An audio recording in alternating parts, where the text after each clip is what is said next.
The devil can't make you do anything. You have free will to choose to do whatever you choose. So don't say the devil made you do it. Remember, that was the title of this thing was, did the devil make you do it? The answer is no. It's a resounding no. If you do, and something the devil wanted you to do, it's because you chose to do it. The devil didn't make you do anything. Stop blaming the devil for your problems.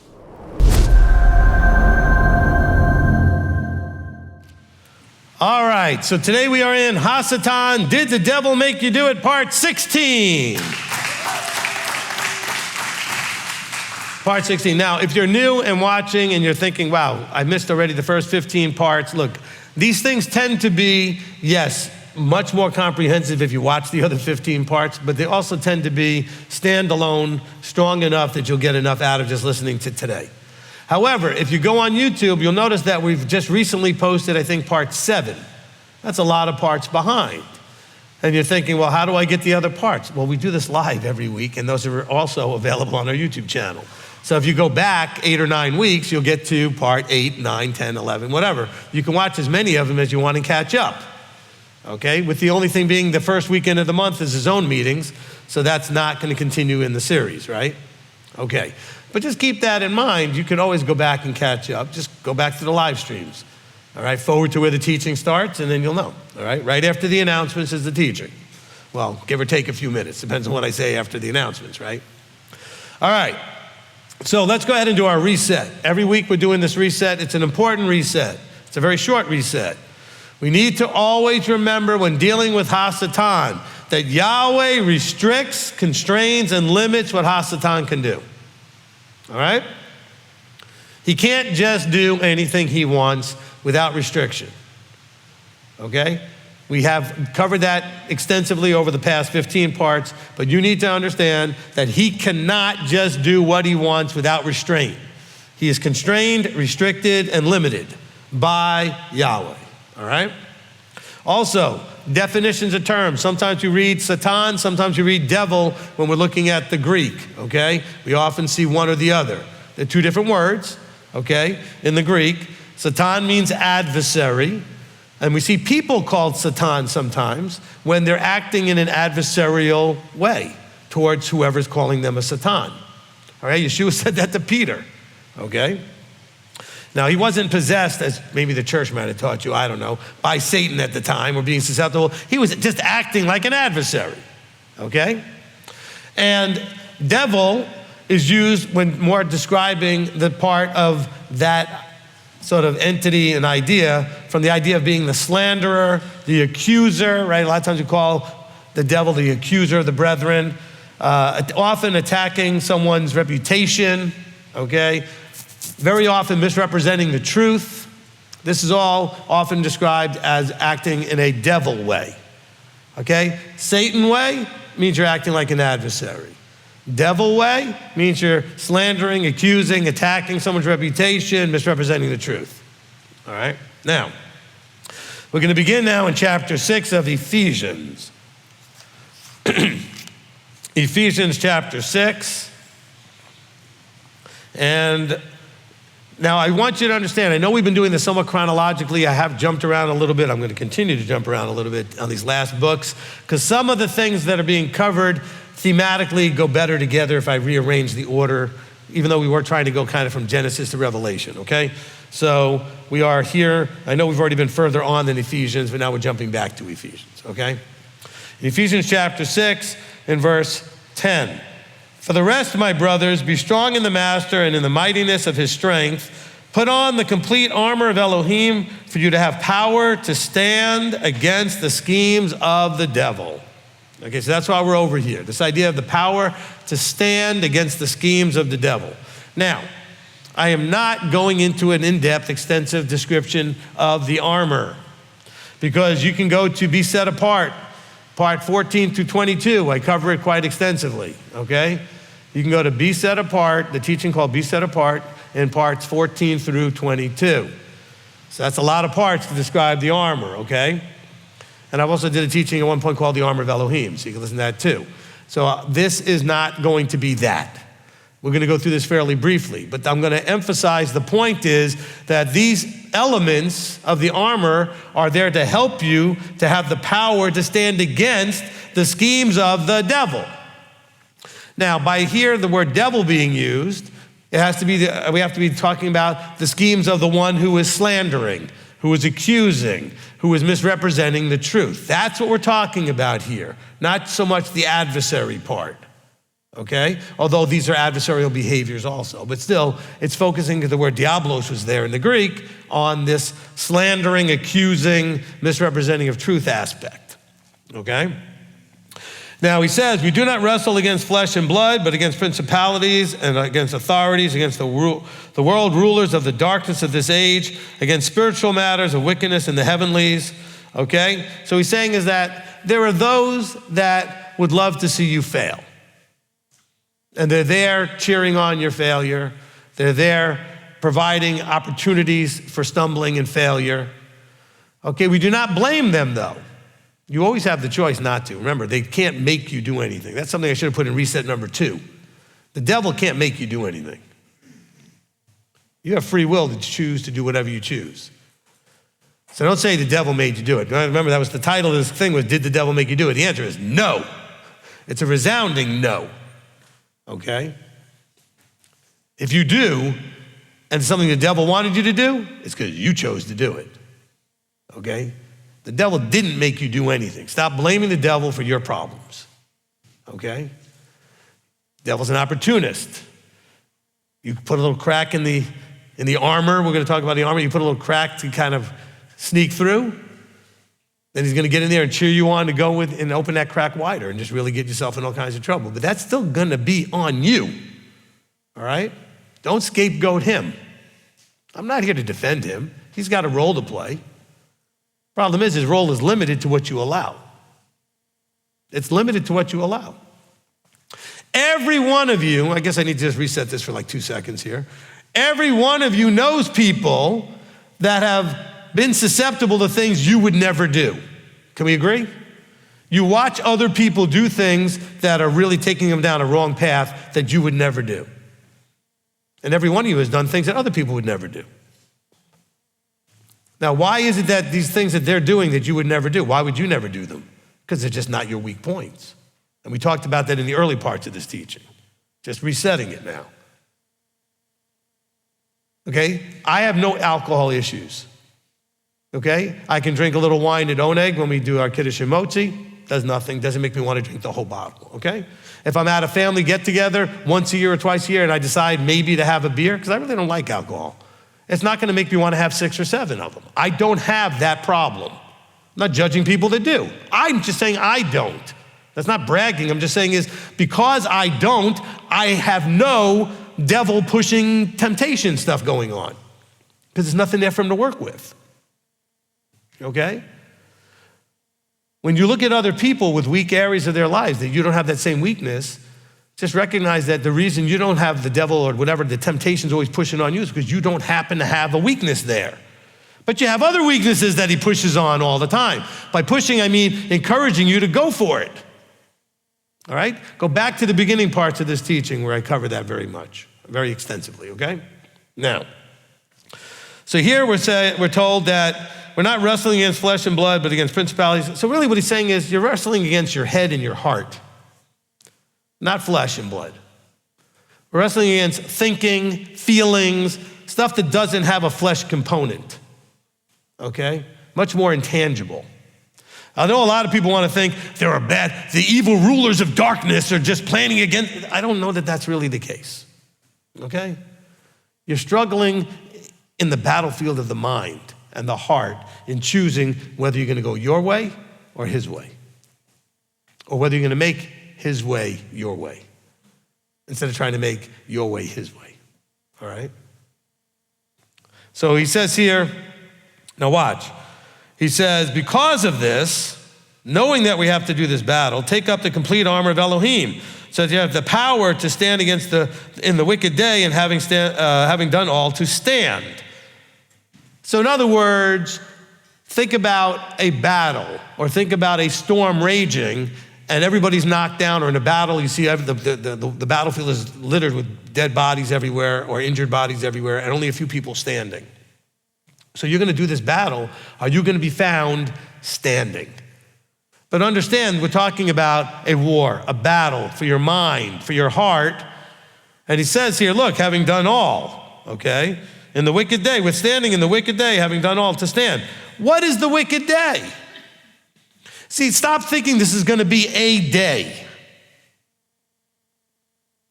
Whatever day you're being challenged and tempted to do wicked things, that's part of your wicked day moments, okay? It's not like a moment, you just gotta get through it and then everything's gonna be fine. Okay, it's not a period of time necessarily, okay? Because he's warning them, listen, this is happening when? 2,000 years ago, give or take, right? Over 2,000 years ago, this is happening. That being said, if this is happening about 2,000 years ago, okay, I guess maybe a little less. Okay, around 2,000 years ago, he's talking to them then. So we're not talking about this wicked time that's coming. We're not talking about the tribulation. We're not talking about end times. We're not talking about all of that stuff. And we're gonna kind of get into this a whole lot more as we kind of get to these more end time sounding verses as we get through the ends of this teaching. But realize he's giving them information they need right then where they are 2,000 years ago. So this is something that we all face on a fairly regular basis, almost daily basis. So now understand, we're also told that the times are wicked now. Like the time in general, we're in wicked times. So he says, because of this, take up the complete armor. So he says, stand then, verse 14, having girded your waist with truth, and having put on the breastplate of righteousness, and having fitted your feet with the preparation of the good news of peace. Above all, having taken up the shield of belief, with which you shall have the power to quench all the burning arrows of the wicked one. Take also the helmet of deliverance, sword of the Spirit, which is the word of Elohim.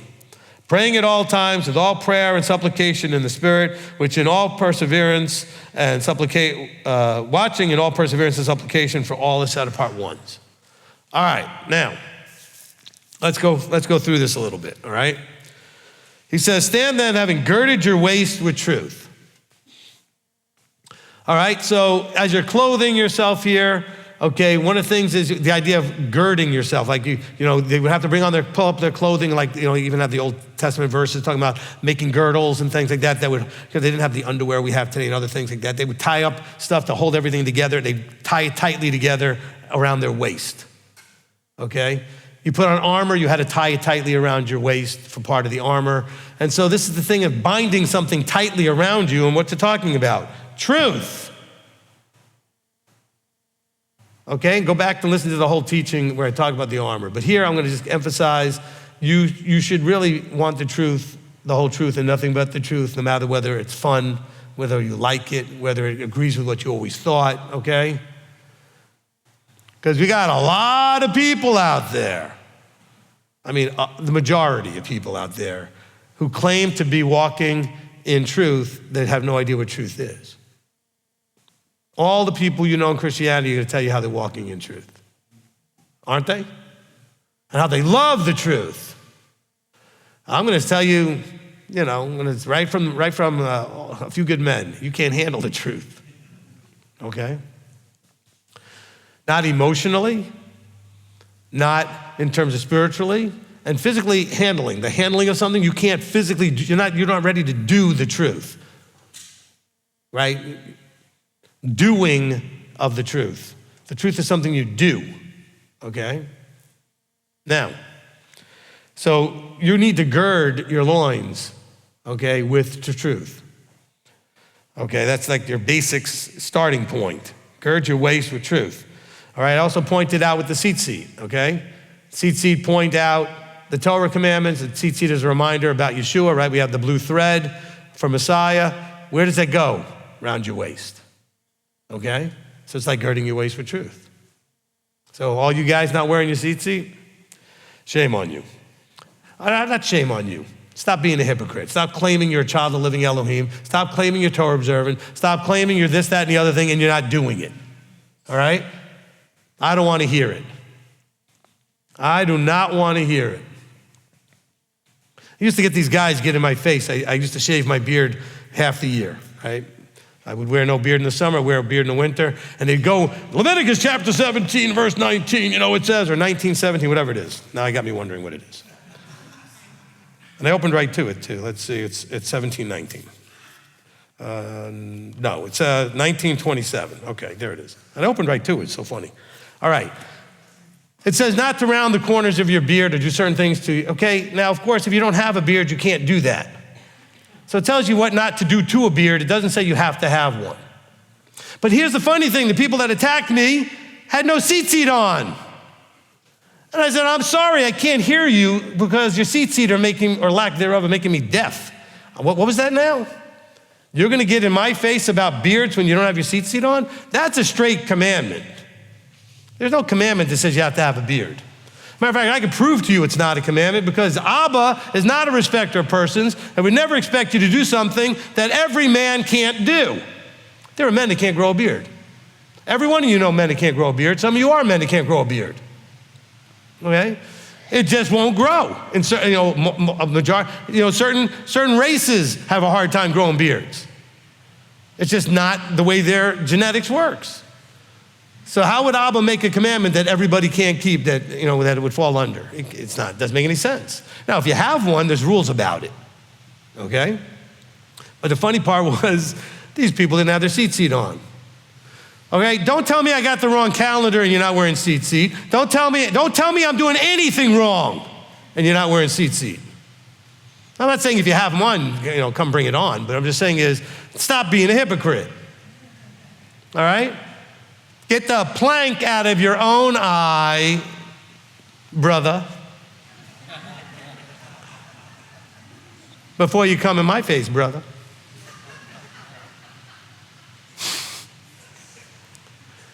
Get that self-righteous nonsense out. That's just garbage, okay? He says, gird your waist with truth. The truth is you're being a hypocrite.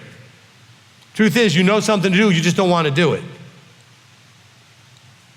I kind of get it. The first time I guess you start wearing tzitzit and you think, what is people going to say? What are people going to think? Why do you care what they say or think? It says you're walking out your own salvation in fear and trembling. It's about you and him. It's not about you and them. Okay? Besides which, I can promise you, most of them aren't thinking. That's what it says. When you used to be, lost in as Gentiles without Elohim in the world and all these other things, and you just were walking in the foolishness of your own mind. Hold on a second. Matter of fact, let's see. But you were like the world in Ephesians 2. You were dead in trespasses and sin. You guys were strangers to the covenants. But now you're like, but I know Sabbath now. Well, good for you. I know the holy days now. Well, good for you. But you're not wearing tzitzit. It's such a simple thing to do. Oh, and then on top of it, you're wearing the multicolored rainbow ones. Why are we doing that? Well, it doesn't say what color to make. Well, no, it says one to make a color. The other ones you leave alone. So whatever the color the wool would have been, and make one blue. It didn't say, and you can make the others any color you want. See, you're looking at 2025 where it's not expensive to buy all kinds of colored thread. Well, back then, anything that was dyed was expensive. Very expensive. Lydia, the seller of purple, was very wealthy, okay? So let's be careful with that, all right? Let's be careful with that. All right, so we're girding our waist with truth, which I think tzitzit is part of that. Okay, it's a reminder of commandment keeping, okay? And I'm in the wrong chapter here. I went back to Ephesians 2. Okay, so then it says, okay, girding your waist with truth, having put on the breastplate of righteousness. So the breastplate guards your heart, and you're guarding your heart with Torah observance. Well, it doesn't say that. Yes, it does. What is righteousness? The definition of righteousness is doing what is right. Now, don't tell me it's something that's imputed from Yeshua, whatever. That's not what it's talking about. Scripturally, everywhere, righteousness is something that you do. Okay? Abraham did. oh, Abraham got righteousness. It was accounted to him for righteousness when he believed. Yeah, we're going to learn a lot more about that. But he believed means he did what he was told and believed that what he did was the right thing to do and that it would get the result that he was promised, etc. We're told that, by the way, in Hebrews. By belief, he offered up Isaac. By belief, he left the land of his fathers. By belief, he did something. That's what righteousness is. Obedience through belief. All right, so you're gonna put that as a breastplate. Guess what? You're not wearing your tzitzit, you're not eating right, you're not keeping Sabbath right, you're not doing this right, you're not doing that right, you're not keeping your commandments. Well, guess what? Your breastplate's got holes in it. Easy target to get hit. Or let's say it doesn't have holes in it, but it's paper thin. It's not real solid. It's not blocking anything.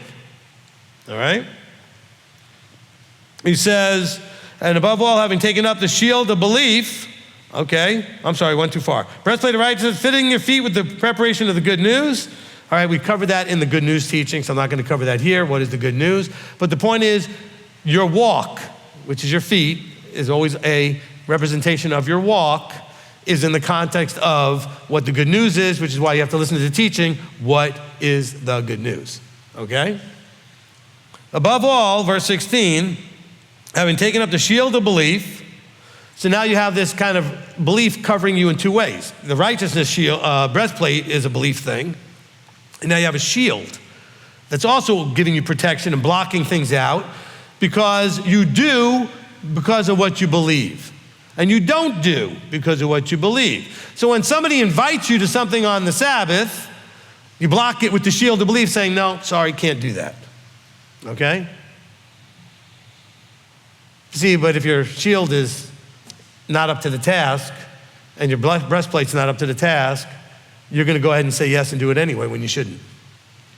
It's tough. I know it's tough. I've had people call up literally crying fairly strongly because family members were no longer talking to them and hating on them because they didn't go to a wedding on Saturday. I think it's very sad too, but I don't care for myself if they're going to be mad at me when I'm trying to make sure he's not mad at me. Why is that not more important to you? See, all of these things, when they're weighed out, I teach this in the Level Up class, okay? You're going to react, choose, do whatever based on whatever's more real to you, okay? If the pain of people treating you in a harsh or horrible way is more real than your fear of what he might think of you, then you're gonna respond to them, not him. Which is more real to you, okay? Which one do you want to make the effort to please more? Which one is more important that you're pleasing? It's going to come down to whatever's more real to you. For some of you, I think he's not very real to you, as evidenced by your choices, which, by the way, is why you exist, which is what he's busy watching. He's watching your choices, okay? So we have the shield of belief. He says, with which you have the power to quench all the burning arrows of the wicked one. So wait a minute now, let's kind of look at what it says there. So the arrows, what are the arrows? Whatever the wicked one is throwing in your direction, right? Whatever it is he's throwing in your direction, and by the way, they're called fiery. I think that fits into the baptism of fire teaching, the idea that these things are fiery, painful trials at times, because they're strong temptations, okay? That what quenches them is this shield of belief. So these are all belief-related things that the enemy is trying to push at you. The wicked one is pushing at you and throwing at you. So now you have this shield, he says, with which you have the power to quench the burning arrows of the wicked one. So that's where it all comes from, belief. All the Christians are like, amen, amen, brother. Well, yeah, but belief is an action. It's not a thought process. Okay? James will tell you that. I will show you my belief by my works, okay? And so when the wicked one throws something at you, it's not just like, I'm a believer, and it makes him go away. No, he's throwing something specific at you, like say the arrow of, if you don't come to my wedding, I'll never talk to you again. That's a pretty sharp burning arrow. If you don't come to Christmas dinner, we're all gonna treat you in some horrible way. Well, I'm sorry, I'm not doing it. Go for it, do your worst. That's where your belief will come into. Your boss says, look, you don't come in on Saturday, you might as well just stay home and go find a new job. So what do? Well, if you have belief, you're shielded with enough belief, then you're not going to have any fear of that. You're just gonna say, fire me, that's okay. I'm not coming in. All right, good luck finding somebody as good as me. By the way, all of you, and I'm not saying to be a wise guy like me, but you should be able to look your boss in the eye and say, you have that right, you could let me go if I don't come in on Saturday, but I know you can't replace me. See, but most of you don't put that effort into your jobs. Almost all of you will have that problem where you are replaceable, or almost they might desire to replace you because you barely do your job the way it should be done. Your job, we'll make this the third part of your job, is to be the most valuable, indispensable part of that job. I've worked at places where I was the only one that knew how to do a lot of things. Like if I wasn't there, they were gonna be in trouble. And I made sure I was that person. I went and learned the thing that only one or two people knew how to do, so in case they weren't there, I had to be the one they came to. Where's your level of value that you've created at your job? Showing up is part of it, doing your task at least to the expected level of efficiency, but what higher level of value that should make your boss want to keep you even though you're saying no to something he's required everybody else to do, okay? I learned something really early on in my job career, and it was when I was doing sales work for New York Life. I was selling insurance. Yeah, you see, you got me up here, I was an insurance salesman. All right, for a few minutes anyway. Some of you are like, how many other things have you done? Lots of things. But, you know, we had a young guy at the company who never had to go to the meetings that we all had to go to, which we all hated and were boring and it was a waste of time, but we had to go to these stupid meetings, you know, once a week. And this young kid who was like 23, 24 years old, whatever, he never came to anything. I was like, how come this guy doesn't have to come to anything? He said, because he's the top producer, he does what he wants. You hear, and I heard that and I said, oh, top producers do what they want. Allowances are made for top producers. It's not that he just does things he shouldn't do. He's like, I don't want to come to the meeting, I'm out here making money. So they were good, go make money, you're the best. He was one of the youngest guys in the company, but somehow he just knew what he was doing and was making the most money. But the point was, top producers, allowances are made for them.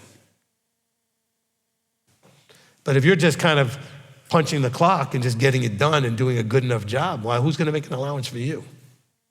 I've had lots of jobs, and I've told lots of people who are potential employers, when I told them I could not work on Shabbat and I could not work on the holy days, I said, but let me explain to you why that's in your favor. See, I was a salesman, features and benefits. This is to your benefit because I'm gonna treat your company and the honest day's work and everything else just as seriously as I am about not working on Saturday. Okay, I treat the other commandments which tell me that I need to be your best employee and treat you with respect, not to steal from you, not to do this. I sold features and benefits of why a Torah observant person who doesn't work Saturday and doesn't work holy days is still worth having, okay? I said, give me 6 months, I'll be your best person. It shouldn't take you more than 6 months to show whoever you work for that you're the best. Without hesitation, because seriously, the competition doesn't exist anymore, okay? I'm 62. When I was 22 and going out in the job world, people were killing themselves to do a good job, to compete for positions.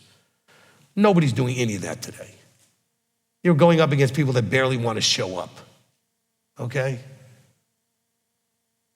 You should have no problem standing out. But understand, it's your belief, right? Your belief is gonna make you handle all those arrows. Your belief is gonna be why you are that outstanding employee, all right? Because some of you are gonna go to your annual review, if your company does an annual review, and you're gonna be wanting a raise, and then they're gonna look at you, yeah, but you showed up late 67 times, and you're goofing off on your computer half the time we walk by your desk. But you're like, oh, but I want a raise. You can want all you want. Do you deserve it? Did you earn it? Okay? But if you walk into your boss and say, look, I've been on time every day. I haven't missed a day of work. I did 6 people's jobs more than my own on top of everything. I think I need a raise. I'm doing the work of 4 people. I've not stolen anything. I never goof off. I'm not on my phone, right? But do you understand this is the same thing? Everything we have in this life is almost like a job interview or performance review. It's a performance review for the kingdom for getting a raise. I want a raise into the kingdom. Can you make a case for why you should get in there? Well, but I believe. Can you make a case if you sat before the Father? That's what I think Judgment Day is a lot about. Make a case for why you should get in. Oh, Christianity's never going to tell you all of that. No, Messianics are never going to tell you any of that. You're here living this life to make a case for why you should be in. Salvation was made available to everybody, but not everybody gets in. Because salvation is not the kingdom. Salvation is the ability to get in the kingdom. You deserve death. Now there's a way not to have death. Can you make a good case? You're not wearing your tzitzit. You're very lackadaisical about Shabbat. You eat, maybe sometimes you check labels on boxes and food and things or whatever. What level of, performance? Oh man, people hate this. Yeah, you are performing for the great Creator watching you. This is you preparing for the ultimate performance review. Do you like that analogy? I hope you do. Because that is what life is about. And the enemy's job is to get you to flunk the review.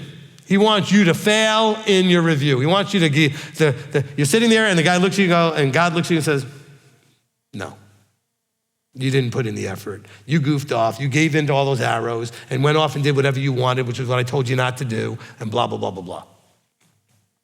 See, but if you have enough belief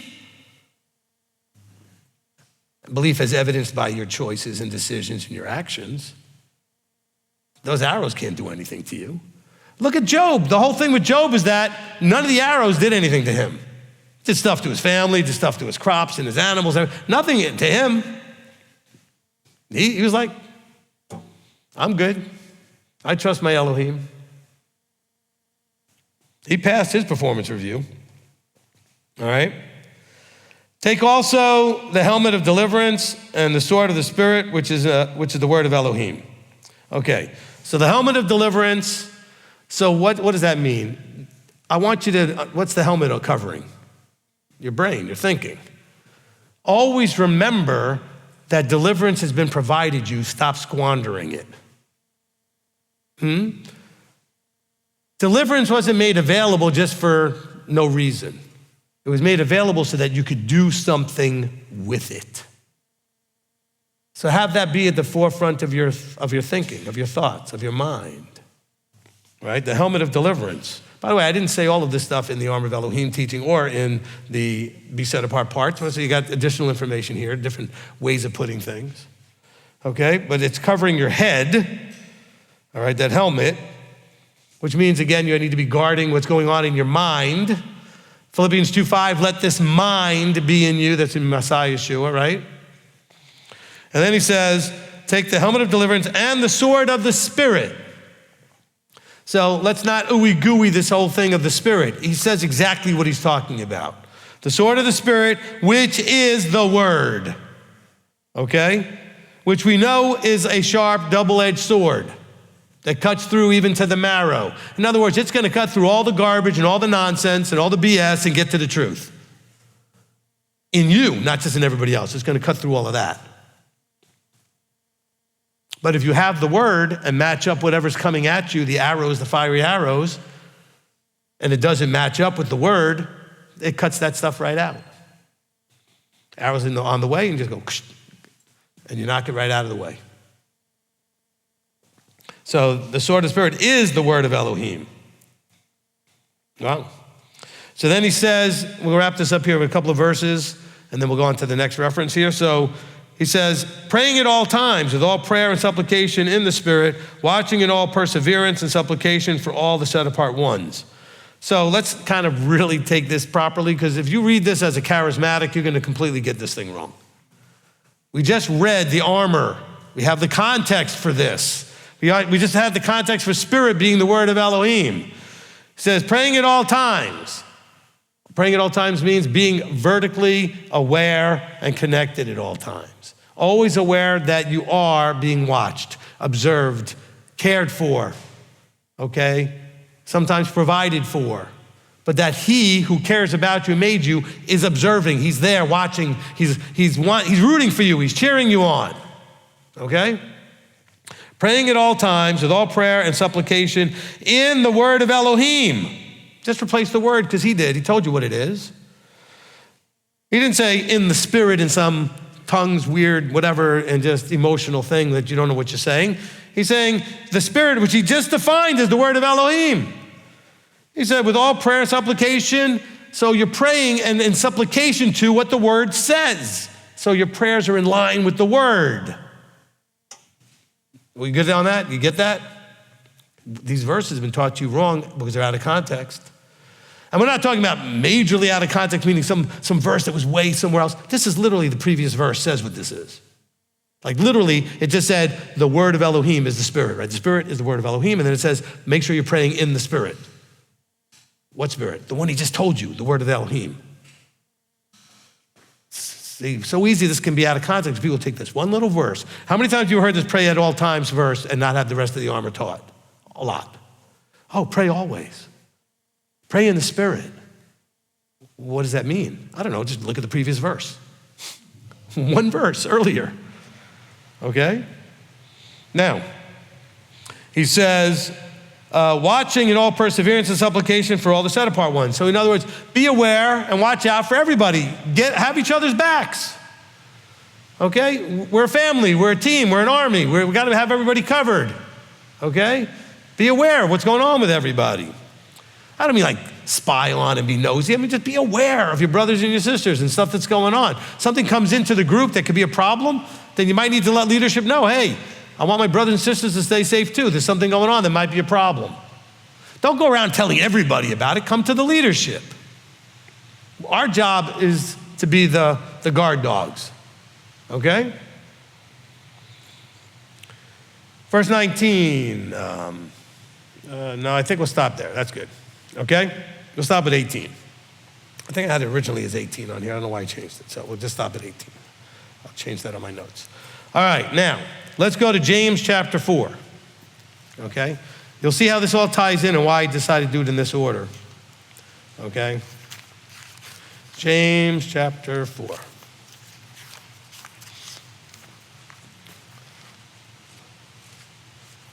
Okay. Now,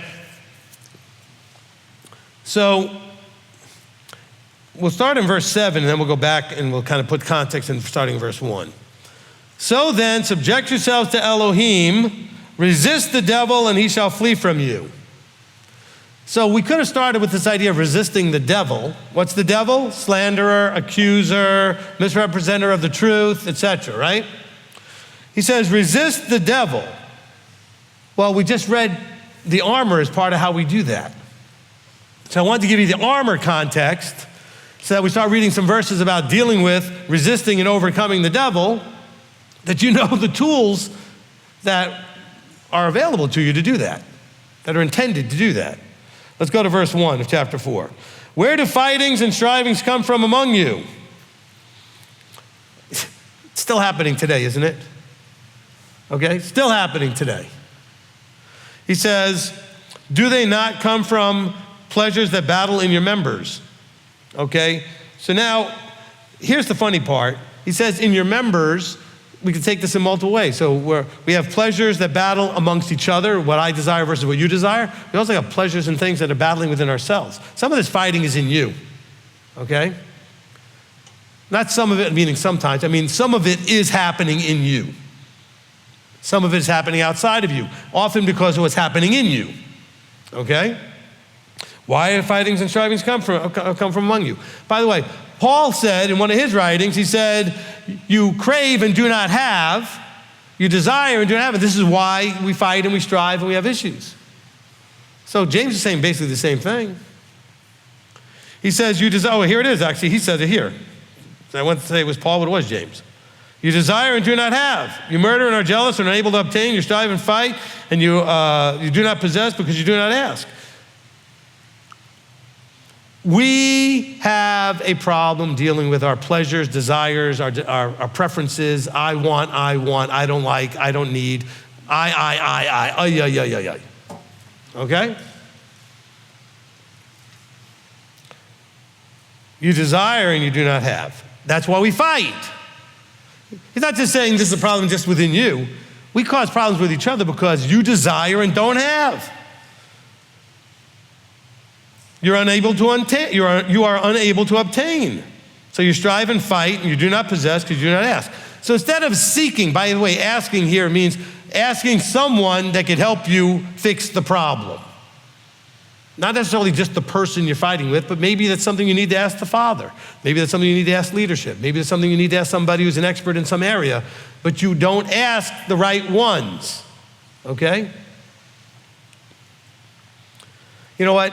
If there's something I can encourage all of you to do, seriously, that this would make just tremendous improvements in your lives, why not get some expert advice on every area, 7 areas? Go find the expert advice you need, whether it's relationships, finances, health, whatever. It doesn't matter, mental health, emotional health. There are experts that can help you. Why do you run off without guidance?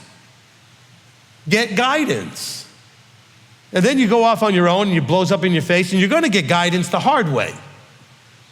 You know, the best teacher is experience, but nowhere does it say it has to be yours. Do you understand that? Experience is absolutely the best teacher, but why not learn from somebody else's experience if you can and avoid the same nonsense they had to go through to get the experience, all right? The person who says, I tried it that way and it blew up in my face, you might want to try it this way, okay? They've already learned that lesson. They own the t-shirt, okay? But a lot of you guys just want to run off and reinvent the wheel yourself or think, whatever. You're too either prideful to ask somebody for help, too independent to ask somebody for help, or whatever it is. I don't know, all right? Stubborn. He says, you ask and do not receive, but you ask evilly in order to spend it on your own pleasures. All right, so I think there's actually multiple problems in that verse. So first problem is, you ask and don't receive. So we get to stop right there and say, some of you ask, and you're actually given the answers, but you won't receive it. Now, that's not necessarily what he's talking about in this verse, but I want to put that point there. He says, but some of you, you ask and don't receive. In other words, you're not getting what you really was wanting to get because you ask evilly. You ask for evil intent, for causing harm and everything. You wanted to spend it on your own pleasure. You're not asking in a right way for a right result. But some of you will ask it even right, but you're not ready to receive it. You'll come and get counsel, you'll talk to elder, you'll talk to me, but And I'll sometimes talk to him about counselings that he does or I do, and we'll look at each other like, well, what do you think? He said, they're not listening. Or I'll say, they're not listening. Oh, I talked, he talked, whatever, but they're not listening. Are you, when you come and ask, are you ready to receive? Deuteronomy 17 says very clearly, if you're gonna come and ask for that help that you need, when you need a right ruling, you come ready to do what you are told. Now, we don't tell you, like, you need to do this and, so you have to obey, but we certainly give you guidance and suggestions that might be smart for you to actually put them into play. Go ahead and apply them. But more often than not, they're not applied, okay? And how do we know? Because they come back. And they come back, we ask, did you do what we said? And they say, no. So I'm not making this up or guessing. It's not like they walked away and I'm like, nah, they're not gonna do it. I know they didn't do it because when they come back, it's clear. Well, they come back with the same problem. I go, well, what happened to what I told you last time? Oh, well, I didn't do that, or I did something else. I said, well, what do you want from me today? Well, I need help. I already told you what to do. Why don't you go try that? Can I tell you, and maybe you don't want to believe this, I think Elder will back this up with his own experience when he's giving counsel. I think in this ministry, we have yet to give advice that when applied didn't work, okay? And only because we're not going to give advice that we are not absolutely confident will work, okay? I don't think we've given any guidance that when it was applied, it didn't work. Now, that you guys can think I'm an egomaniac about that, whatever, but I just don't remember anything that we've ever told people, this is what you should do, and they actually did it, and it didn't work. Now, that's not to say there aren't some people out there that said they did it, but only kind of partially, kind of whatever did it, and it didn't work. I'm talking about the people who actually did as instructed. Why wouldn't you give that a shot? Okay? He says here, you ask and don't receive because you ask evilly and in order to spend it on your own pleasures. So in other words, when you ask of Elohim even, you're not asking to become a better person. You just want it to be able to feed your pleasures. Okay? You know, I want, just to give you an idea, I want a whole lot more money. I'll say it in front of everybody. Because there's a whole lot more nice, good, positive, impactful things I can do with it. I don't want it for me. I like my lifestyle the way it is. I don't need it to be anything better than it is. It's perfectly fine the way it is. But if I had a whole bunch more, there's things I can do positively, impactfully for people. See, I don't want to spend it on my pleasures. See, if you listen to the Level Up class, that's when you get to the highest levels of finances, which would be the philanthropy and the legacy, okay? I mean, third tithe is great, but wouldn't we want to be able to do more than that? Where you can give to specific things that you want to give specifically to impact in some way, all right? So I want to spend it on others. You should want also to be able to spend, like if you need to grow and you want Abba to help you grow into a better person, want it not just for yourself, but because it'll impact your husband, your wife, your kids, the community, whatever. It'll impact people if you grow and become better. Leveling up to impact everybody in a better way, not just yourself. Yes, yourself too. So, but this is like, you just want to spend it on your own pleasures. Adulterers and adulteresses, why would he call them that? Why would he call them that? Because their love is of self here instead of loving him. This is kind of like a spiritual adultery, okay? He says, do you not know that friendship with the world is enmity with Elohim? So they're saying, look, you're loving the world and you're not loving me. So it makes you an enemy of Elohim. Now, friendship with the world, he's not saying friendship like you have friends who happen to be in the world, okay? It's you being of, not just in, that he's talking about, right? So like in John 17, Yeshua says, I do not pray you should take them out of the world, verse 15, but that you keep them from the wicked one. They are not of the world, and I am not of the world. Set them apart in your truth, okay? He's not saying I want you to take them out. They have to be in the world. That's how they grow. That's how they get challenged. It's how they have to deal with these arrows, these fiery arrows. But when your friendship with the world, which is being talked about here in this verse, in verse 4 of chapter 4 of James, that's when you're becoming of the world, okay? Now, whoever therefore intends to be a friend of the world makes himself an enemy of Elohim. Or do you think that the scripture speaks to no purpose? Does the spirit which dwells in us intensely crave unto envy? So he's saying, you desire what those worldly people have. You start to desire that stuff. You're envying what they have. You think they have it better. If you're young enough, there's nothing better you can't have in a right way. You have time, and if you put in the effort with the discipline, there's nothing they have you can't have in a right way. Okay? So why do you envy them? They're doing it in a wrong way. But you're envying what they have. Why do you envy what they have? If you don't have, it's your fault. Get what you want. Do it the right way. Have what you need to have. Put in the effort. The only reason you don't have is because you either A, didn't put the effort in, or B, we're going to get a C out of this too, B, you didn't know what to do, or C, both. Okay? You didn't know what to do and you didn't put the effort in. okay? Because you could have put the effort in and to something that wasn't the right way to go about it, and it just didn't work. Because some of you say, man, I'm a hard worker. I mean, I know somebody, doesn't come here anymore, always claimed to be such a hard worker and never had anything. Working hours and hours and hours, at least according to what he claimed, and was basically in poverty. You can work real hard and not have hardly anything because you're not working smart, okay? And there's working hard and working smart. Working smart pays better. I'm not saying you have to be like a genius or something. I'm saying, but there's smart ways to go about things, and part of the smart ways is recognizing how far what you're doing can take you. You know, one of the things we talk about in the Level Up class is that all of you right now are already headed towards a destination in all 7 areas. There's a financial destination you're already on your way to. There's a health destination you're on your way to. Spiritual destination you're on, all of them, right? But you know what? You don't sit there and look at it. So I get the 45 or 50-year-old factory worker who's making $20 an hour still, doesn't understand why 65 is looking really scary because he's not making enough money. I say, because it never occurred to you while you've been working at this job for the last 15, 20 years that it was never gonna get you where you wanna go. And I'm not picking on that person for working in a factory. Then don't complain that it's not gonna get you further than where you are. You picked a vehicle that can't get you there, all right? Why would you pick a vehicle that can't get you there? Because you never thought about where the vehicle was taking you.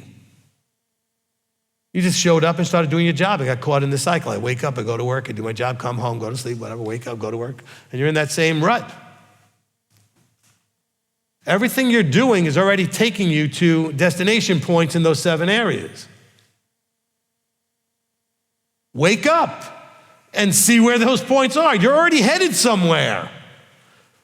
Most of you are just literally in like a drunken stupor of just obliviousness and just kind of plowing forward and have no idea where you're going. You're choosing to not see that there's actually a destination you're headed to, and it's a train wreck. Spiritually, physically, some of you got health issues that are just launching on the horizon, waiting to just devour you because you're just not paying attention to what you're doing with your health. Even if you're fine right now, but you're doing a lot of stuff that's leading you down a path to something that's not so fine. I'm 62 now. I'm trying to fix a bunch of things. Not that I'm unhealthy or anything, but I want to get my health even better. But I wish I had started when I was 40 or 30 or 20. You know, when I was chowing down pizza 6 days a week. Wasn't the way to go, okay? And guzzling sodas and that kind of thing. You know, you're headed towards a destination. All right, now, he says, okay, do you think the scripture speaks of no purpose? Does the spirit which dwells in us intensely crave unto envy? So that spirit isn't craving unto envy. It has a purpose. It knows exactly where you're going to go. There's nothing to envy. He's offering you more than the world could ever offer you. Okay? He says, but he gives greater favor because of this, he says, Elohim resists the proud, but gives favor to the humble. Does anybody have like a quick way to look up? Is that word grace in the translation? Or does it say favor? In like a King James or a New King James or NIV, any of those things? What's the word that like the regular mainstream Bibles put in there for verse 6? Grace, okay, perfect, all right? Do you see how dumb grace as a definition of unmerited favor makes at this point? Listen to how that would read. He gives greater unmerited favor. Because of this, he says, Elohim resists the proud, but gives unmerited favor to the humble. You see how dumb that sounds? Your definition of grace is wrong. Let's read it correctly, okay? He gives greater favor. What's favor? In other words, you're getting more blessing because of your effort, your belief, and all these other things that you do to resist, so you're not acting like the world. He says, Elohim resists the proud, but gives favor, in other words, merited favor to those who are humble. Humble earns favor. Humility earns favor. Can you see that it's merited? I have to earn grace? No, just take the word grace out. It's a wrong translation. Christianity just made that into a word that can't even be used. okay? They've destroyed that word. Okay, the word is a mixture of mercy, which is unmerited, and favor, which is merited. And so you have this charis, okay, we get charisma and stuff like that, this charis that's done as unmerited favor or grace. But listen to the teaching called The Search for the Doctrine of Grace. You'll see that all of Christianity is based on grace versus law. And it's so stupid because you can't get the favor without the law. So really, I'm sorry, Christians, there's no grace in Christianity. You don't get any favor because you earn favor. You merit favor.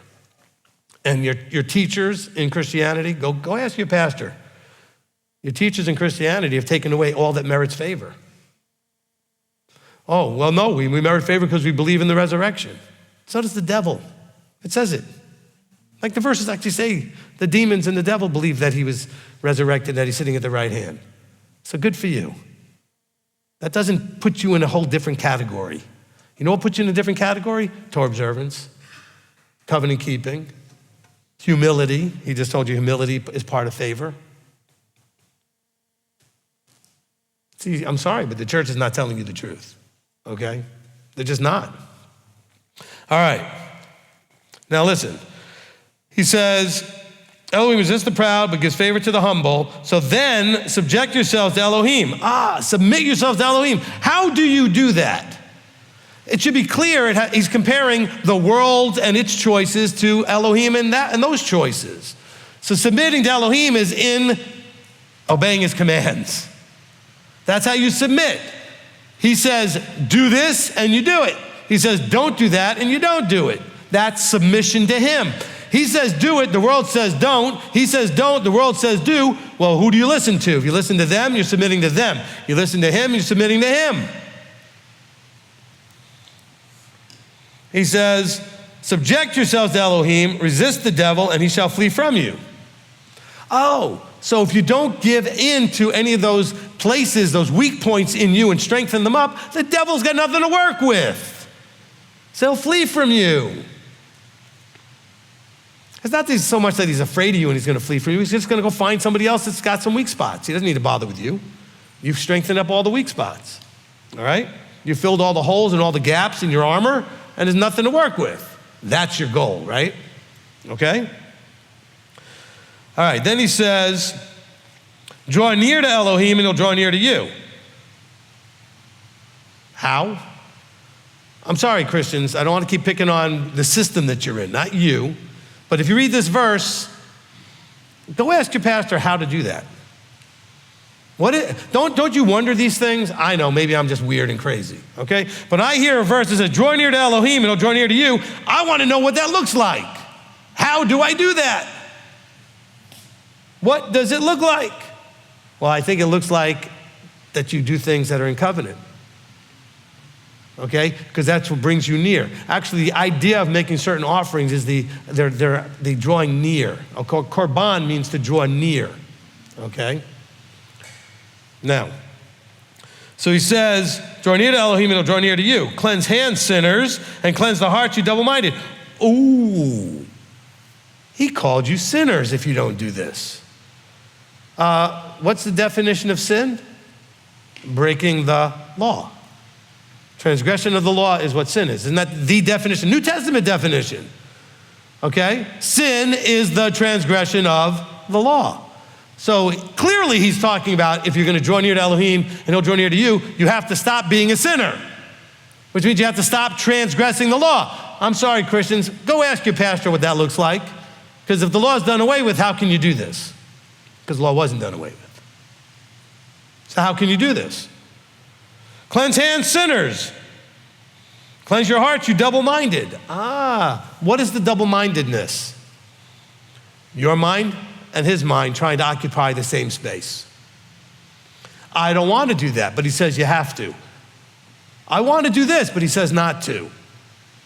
That's your double-minded. You haven't aligned yourself congruently with him, so you're single-minded. Does that make any sense? You getting that? All right? Lament and mourn and weep. Let your laughter be turned to mourning and your joy to dejection. Humble yourselves in the sight of the master, and he shall lift you up. Now, what is he talking about there? Okay, what is he talking about there? He's saying that if you would get over yourself, right? Lament and mourn and weep, okay? And let your laughter be turned to mourning, your joy to dejection is about your stuff. But I love shrimp. Well, I don't, but maybe you did. Well, I love pork bacon, or I love my this, or I love my that. Fine. Cry it out, lament and mourn and weep, and get it out of your system and get over it already. Humble yourself, and then he'll lift you up. But you got to figure out what it is in your life that you're not willing to give up, that you like to do, that you haven't lamented and mourned and wept, and just get it out of there, get it over with. Instead, you whine and complain about it nonstop. Get it out. He says, just get it out. Go ahead, cry it out, get it out, and then get over it. It's not like lament and mourn and weep and continue to do that forever. Just do it. Get it out of there. So in doing so, you humble yourself. Admit you love it. Admit you want it. Admit you struggle. Or admit you don't want to do whatever it is he said to do. Go ahead, get it out. You got a problem putting on your tzitzit? Fine. Whine and scream and yell about it and then get it over with, humble yourself, and then put them on. I mean,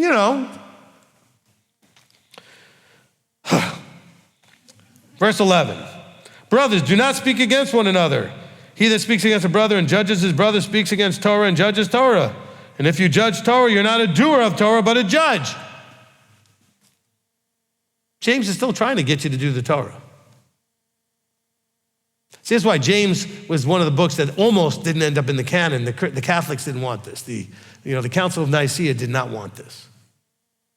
Because James is clearly a works guy, okay? I want to know how much the church talks about James. We love it in Messianic teachings. I don't know how the church likes James, though. James wants you to do the works, all right? He says, brothers, don't speak against one another. Oh, but you guys sound like a bunch of middle school people, just the way you gossip and talk about each other and judge each other and all the other things that go on. Shameful, okay? He goes, that's breaking Torah. He says, you're doing that. It's Lashon Hara, okay? It's evil tongue. He goes, there's one lawgiver and judge who is able to save and to destroy. Who are you to judge one another? Well, can you believe so-and-so what they're doing? Can you believe this one what they're doing? You know what, stop that. Judgment is his. Do you think he's going to be mocked, that people won't reap what they sow? They will, okay?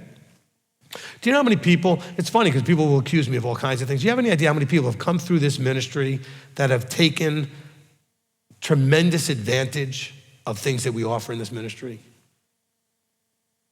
Financially and otherwise.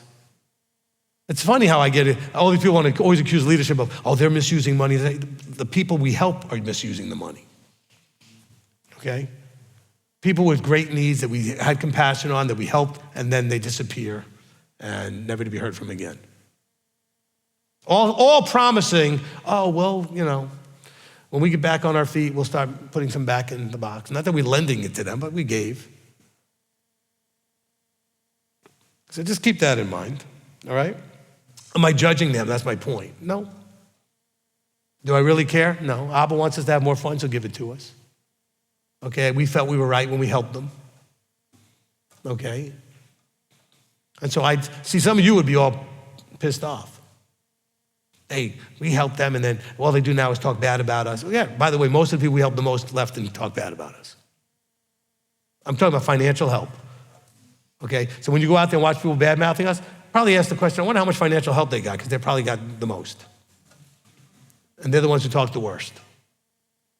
It's true. It is absolutely true, okay? An elder sitting in the back nodding his head. It's just true. But the point is, we don't judge them. We're disappointed. We're sad for the thing. And we just accept it and write it off and just move on, okay? And again, when we give benevolence, we're not expecting back. But if you tell us that you're going to put back so that it could be then paid forward for somebody else, we're disappointed that you didn't keep your word. And worse than that, now you left and are bad-mouthing us. after all the help we gave you. That's sad too. We're not upset about that either. And we're not judging it either. It's just very sad. So just realize that the next time you see a bunch of people running their mouths, that these are all people we helped a lot. Like literally, there's not a person running their mouth that we haven't helped in some big ways. Sad, but it is what it is, right? All right. Come now, verse 13, you who say, today or tomorrow let us go to such and such a city, spend a year there and trade and make a profit, when you do not know of tomorrow. For what is your life? For it is a vapor that appears for a little time, a little and then disappears. Instead of your saying, if the master desires, we shall live and do this or that. But now you boast in your proud speeches. All such boasting is wicked. To him then who knows to do good and does not do it, to him it is sin. Okay, so what is he saying? He's saying, look, just always have in mind that you have your plans, you have your desires, but that you want to always allow for, if it's what he desires, then it'll happen. Not, I'm gonna wait for him to give me some fleece, sign, something to go do it. He really has you here watching what you do, okay? But you should always be aware that if it's not of him, it's not gonna work. That doesn't mean you shouldn't try it, but you should always be aware. If it's not of him, it's not gonna work. Or it might not, it might work initially and then not work, whatever, okay? So the jury's always out on, so to speak, whether it's of him or not until the fruit bears out, okay? I've had so many people tell me, Abba bless me with this job. And then 6 months later, you're talking to them about, how's that job going? What job? That's, okay? Be careful how we kind of want to throw things around. Okay, it's not him until it's evident that it's him. He's allowed it, but whether or not he caused it, the jury's out, okay? Don't be so quick. And then if something goes wrong, again, don't blame the devil for it. Most of this on both sides of it is you, which is fine. That's what he wants it to be. He wants to see what you do and how you succeed or not, okay? Anyway. Did I read that? Oh, so I finished that out in verse 17. All right, so look, the last part of this is he says, to him then who knows to do good and does not do it, to him it is sin. All right, so what is good? Good is not simply doing something nice for somebody, although that is good. It's very good when you treat somebody nice or do somebody a favor or whatever. What's the definition of good, though? Well, in the context of all of this, it has to do with your relationship with Elohim. It has to do with Torah observance. Because we did a teaching called Well Done, Good and Trustworthy Servant, where we defined good from Scripture. And so it says, to him who knows to do Torah and does not do it, it is sin. Obviously, because it's breaking Torah. See how simple that verse makes sense? Okay? Because otherwise people are like wondering, wow, I could have done something nice for this person, didn't do it, so that's sin now. No. It's just negligent that you could have had an opportunity to do something nice for somebody.